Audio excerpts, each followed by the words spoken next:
We are going to demo the Qualcomm Worker Assistant application.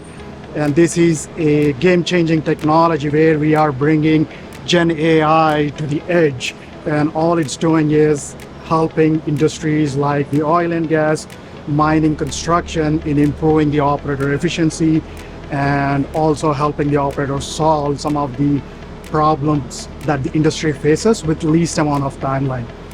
And all it does is basically runs the LLM at the edge using all the data that's on the premise to be able to go fix a problem or help worker troubleshoot anything that they see in a day-to-day activities.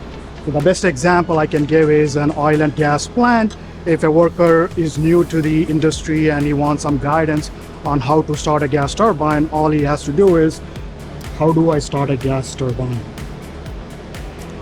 So now you can see what it's basically doing is it's going to the on-prem database, looking through all the data manuals and giving the right instructions to the worker on what the safe process is to start a gas turbine. And it's not only doing that, it's also helping the worker to be able to solve some of the problems that they've previously faced in the same equipment.